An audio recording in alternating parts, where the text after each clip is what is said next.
ఇప్పుడున్న కాలంలో ఒకప్పుడు కొన్ని యుగాల క్రితం ప్రతి వ్యక్తి కులాలకు మతాలకు స్థాయిలకు అతీతంగా భగవత్ నామస్మరణ ఆధ్యాత్మిక ఉన్నతి అనే ఒక ప్రయత్నం అయినా చేసేవారు. ఇప్పుడున్న జనరేషన్ పిల్లల్ని మీరు చూస్తున్నారు, వితండవాదాలు, సంస్కృతి గురించి ఎంత తక్కువగా మాట్లాడుకుంటే అంత మంచిది. ఇప్పుడున్న విషయ సంస్కృతి గురించి అన్య మతాల దాడి జరుగుతుంది, ఎన్ని రకాల ఇబ్బందులు ఉండాలో అన్ని ఉన్నాయి. కానీ ఇటువంటి ఎన్నో దాడులు జరిగినా హిందూ ధర్మం మళ్ళీ అంతకన్నా కొన్ని వేల రెట్లు ప్రకాశించింది. కానీ మీలాంటి వాళ్ళు తత్వం చారిటబుల్ ట్రస్ట్ పెట్టారు, బంగారే శర్మ గారు లాంటి వాళ్ళు, చాగంటి గారు లాంటి వాళ్ళు, గరికపాటి గారు లాంటి వాళ్ళు ఎన్ని ప్రవచనాలు ఇస్తున్నా ఎప్పుడైనా నిరుత్సాహానికి లోనవుతున్నారా? వీళ్ళు ఏంటి ఇట్లా తయారవుతున్నారు, వీళ్ళందరినీ మళ్ళీ ఈ ధర్మం వైపు మరల్చగలమా అనే అనుమానం ఎప్పుడైనా వస్తుందా మీకు? నేను ఒకటే చెప్తాను, మనం చెప్పేటటువంటి విషయాన్ని మనం చెప్తూ ఉండాలి. అవశ్యం అనుభోక్తవ్యం కృతం కర్మ శుభాశుభం. ఎవడు ఏ కర్మల్ని చేస్తున్నాడో దాన్ని మొత్తాన్ని వాడు అనుభవించి తీరాలి. కాబట్టి వాడి పూర్వజన్మని బట్టి వాడికి ప్రస్తుత జన్మ వచ్చింది. ప్రతి జీవరాశికి దాని పూర్వజన్మని బట్టే, ఎలకకి ఎలక పని వచ్చింది, కుక్కకి కుక్క పని వచ్చింది. ప్రతిదానికి దాని జన్మాంతర కర్మ వల్లే ఈ జన్మ వచ్చింది. దేనికది దాని కర్మని అనుభవించాలి. కానీ నువ్వు కర్మని అనుభవిస్తూ కూడా దాన్ని అంటుకోకుండా ఎలా ఉండాలి అనేటటువంటి ఒక ఫార్ములా అనేదే పెద్దలైనటువంటి వాళ్ళందరూ చెప్పేది. ఆ ఫార్ములా తీసుకొని వాడు బాగుపడతాడు, లేకపోతే మాయలో ఉంటాడు. ఈ జ్ఞానము కులాలకి మతాలకి కూడా అతీతమైనటువంటి జ్ఞానం అమ్మ. ఇది మతంతో కూడా సంబంధం లేదు, కులంతో కూడా సంబంధం లేదు. వాటన్నిటికీ అతీతమైనటువంటి, వాటన్నిటినీ దాటినటువంటి నిజతత్వమైనటువంటి ఆత్మజ్ఞానం గురించి మనం మాట్లాడుకుంటున్నాం. కాబట్టి ఈ ఆత్మజ్ఞానానికి కులాలు లేవు, దానికి స్త్రీ పురుష భేదాలు లేవు, దానికి ఏ విధమైనటువంటి విభేదాలు లేవు. అందరి యొక్క స్వస్థితి ఆ ఆత్మస్థితే అయి ఉంది. అజ్ఞానవశాన ఆ అజ్ఞానం వల్ల పూర్వజన్మ కర్మ వల్ల నువ్వు అనుభవిస్తున్నావు. నువ్వు అనుభవించేది అనుభవించాలి, కానీ అంటుకోకుండా ఆ పరమాత్మని హృదయంలో పెట్టుకునే ప్రయత్నం. కాబట్టి మాకెవరికి బాధ అనేది కలగాల్సిన అవసరం ఏముందమ్మా? మన వంతు ధర్మము, మనం చెప్పాల్సినటువంటి మంచి మనం చెప్తున్నాం. అది ఎక్కడికి చేర్చాలో, ఎవడికి యోగ్యత ఉందో, ఎవడికి చేరుతుందో పరమాత్మ దానికి అవసరమైనటువంటి దిశానిర్దేశం.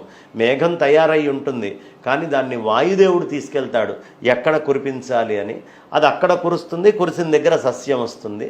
అలాగే అనేకమైనటువంటి సద్విషయాలు అనేటటువంటివి క్రోడీకరించి మహాత్ములైన వాళ్ళు ఓ మేఘం తయారు చేస్తారు.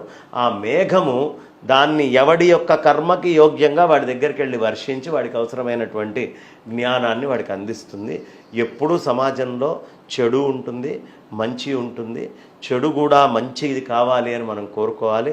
దుర్జనులందరూ సజ్జనులు కావాలని కోరుకోవాలి, సజ్జనులందరూ కూడా ఉద్ధరింపబడాలి అని కోరుకోవాలి. కాబట్టి నా దృష్టిలో బాధ అనేటటువంటిది ఏం లేదమ్మా. అన్నీ లలాట లిఖిత రేఖ. సనాతన ధర్మం చాలా గొప్పది.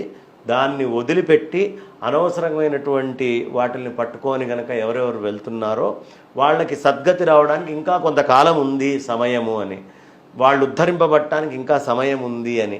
ఎంతసేపు ఉన్న స్వర్గము భూమి అనే స్థాయిలో చూసేటటువంటి మతాలు మిగతావైతే, స్వర్గము భూమి కాదయ్యా, నువ్వే సర్వవ్యాపకమైనటువంటి నిజాత్మవి అని చెప్పేటటువంటి సనాతన వైదిక ధర్మము.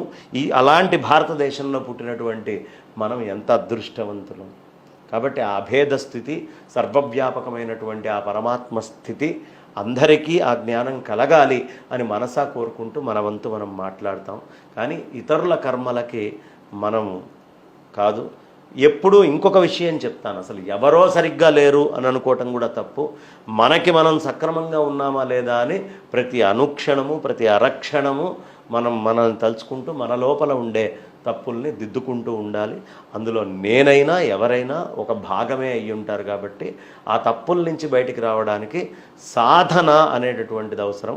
ఆ సాధన నాకు అవసరమే, పెద్దలకి అవసరమే, చిన్నలకి అవసరమే. కాబట్టి ఇంకొకళ్ళ గురించి ఆలోచించడానికి ముందు నేను సక్రమంగా ఉద్ధరింపబడ్డానా లేదా అనేది ప్రధానం కదమ్మా. నా చేతులే కట్టేసి ఉంటే పక్కవాడి కట్లేమి ఇప్పుతాను. ముందు నా చేతి కట్లు ఇప్పడానికి ఈ శరీరం, ఈ ఉపాధి, ఈ జీవుడు తనని తాను ఉద్ధరించుకోవడానికి అవసరమైనటువంటి ఆ జ్ఞానం ఏదైతే ఉందో, నా స్వస్థితి ఏదైతే ఉందో అది ఎప్పుడూ నా ఎరుకలో ఉండాలి. నేను అదే అయి ఉన్నాను అనేటటువంటి స్థితి తప్ప ఇంకోటి ఉండకూడదు అని ఆ పరమాత్మని ప్రార్థిస్తూ ఉద్ధరేది ఆత్మనాత్మనాత్. కాబట్టి ఇంకొకళ్ళు ఎవరో ఉన్నారు అనుకుండే కంటే అందరికీ ఆ పరమాత్మే ఆ పనులు చేయిస్తున్నాడు. కాబట్టి చైతన్యమర్థమై పిప్పిని వదిలిపెట్టుగాక అని ప్రార్థిస్తూ నా వాణికి విరామాన్ని ఇస్తున్నానమ్మా. ధన్యవాదాలు.